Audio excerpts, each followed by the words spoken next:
Nearly a week after the election, the race for Pennsylvania's U.S. Senate seat between Democrat incumbent Bob Casey and Republican challenger Dave McCormick still too close to call.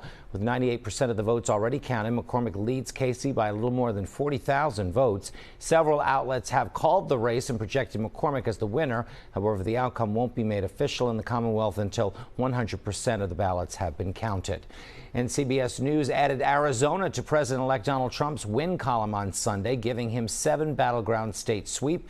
Trump is now turning his focus to building out his presidential team. He's set to meet with President Biden this week. CBS News correspondent Jared Hill has the very latest. Jim and Howard, that's a meeting that didn't happen 4 years ago.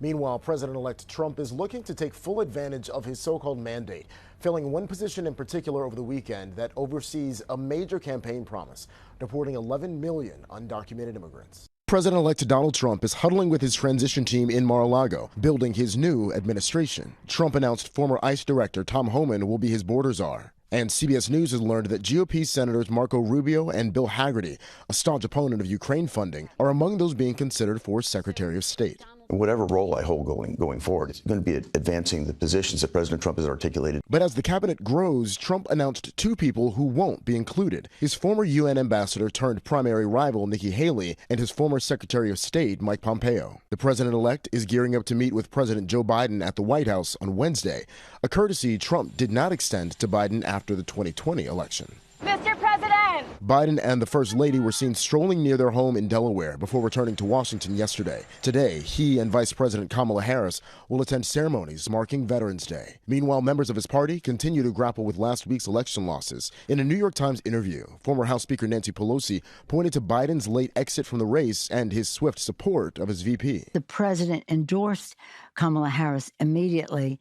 That really made it almost impossible to have a primary at that time.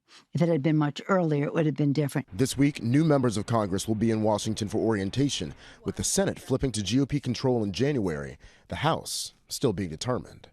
President-elect Trump is weighing into the GOP battle for Senate leadership as well.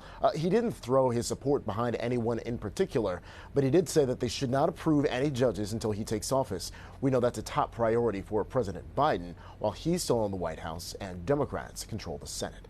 Jim and Howard, back to you.